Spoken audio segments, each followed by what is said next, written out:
Bien, le patrimoine religieux, il faut le sauver parce que souvent, toutes les communautés au Québec ont été bâties par la religion. Dans le fond, on parle autant de l'Église, là, qu'on fait référence souvent que c'est un peu l'âme un peu d'un village. Mais tu sais, c'est le presbytère aussi, où est-ce qu'on retrouve des éléments architecturaux, les cimetières. Même aussi, il y a des couvents, des écoles qui ont été bâtis par les communautés religieuses. Donc, le patrimoine religieux, c'est l'âme un peu de l'histoire des villages au Québec puis des communautés. Donc, ça a quand même un sens historique et patrimonial qu'il faut protéger. Les églises dans le village, bien, c'est des points de repère, c'est des bâtiments qui ont une histoire aussi, puis qui rappellent beaucoup de souvenirs aux gens qui ont vécu à l'époque où la religion était importante, là. Mais au niveau architectural, tout simplement, c'est des bâtiments intéressants. C'est souvent les plus beaux bâtiments qu'on avait dans les villages. À mes yeux, l'église Saint-Alphonse, c'est un joyau du patrimoine.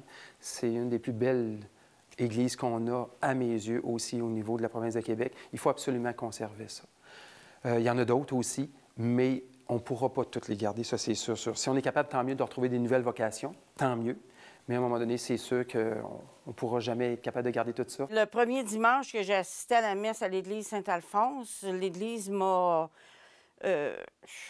émue. Je l'ai trouvée belle, puis j'ai pas écouté la messe, je m'en excuse. Puis sur le feuillet paroissial, il y avait une invitation pour des personnes bénévoles qui voulaient devenir guides pour l'église Saint-Alphonse. Et un peu égoïste, je me suis dit, si je la fais visiter, je vais pouvoir la connaître. Les églises, bien, on vit déjà une partie d'avenir depuis une dizaine d'années. Alors, on en a vu déjà un bon nombre fermés, être une nouvelle utilisation. Alors, je pense que ça va continuer d'aller un peu dans ce sens-là, avec l'imagination du milieu. Tu as des endroits qui ont transformé des églises en écoles de cirque, d'autres les ont transformées simplement en condos, d'autres. Alors, il y a plein d'utilisations. Fait que c'est l'imagination de chaque communauté, de chaque intervenant qui va permettre de sauvegarder ces structures-là. Église, presbytère, parfois, il y a des belles... Surtout presbytère, il y a des belles choses à faire au niveau habitation. Simplement, c'est moins difficile que les églises. Les cimetières dans toute la MRC ont vécu des... pour être poli... des aménagements qui ont vraiment défait l'âme d'un cimetière. Un cimetière, c'est un lieu digne à l'époque. Pour faciliter le travail, ils ont enlevé toutes les clôtures en fonte qu'il y avait. Ils ont rempli presque tous les chemins. Ça facilite le passage du tracteur à gazon, sauf que ça dénature à peu près tout l'esprit même de ce que c'était qu'un cimetière. On a même coupé les arbres pour faciliter le travail. Les cimetières, bien, on revient encore là aux communautés à se prendre en main puis à sauvegarder leur cimetière. Je pense, on regarde au niveau anglophone, il y a une conscientisation énorme, puis depuis des années, sur la conservation des cimetières.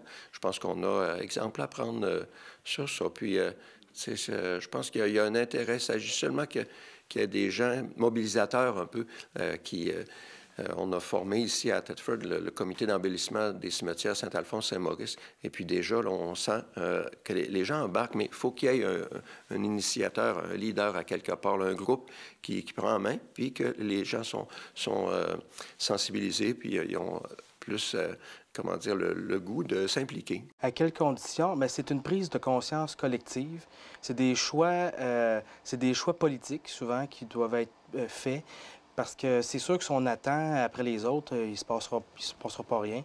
On sait que les fabriques, les conseils de fabriques sont en train de trouver des manières de fermer des églises parce que c'est des coûts quand même qui sont dispendieux. Donc on ne peut pas s'attendre que ce soit eux qui vont peut-être sauver ce patrimoine-là, mais ça prend une prise de conscience régionale ou même locale, municipale. On a des outils qui nous permettent par la loi de sauver des bâtiments, c'est-à-dire en les préservant par la citation. Donc, c'est un peu cette façon-là qu'on peut décider de promouvoir un peu le patrimoine puis le préserver. Des organismes sans but lucratif aussi qui peuvent être créés dans ce sens-là, mais ça prend une prise de conscience d'abord, je pense.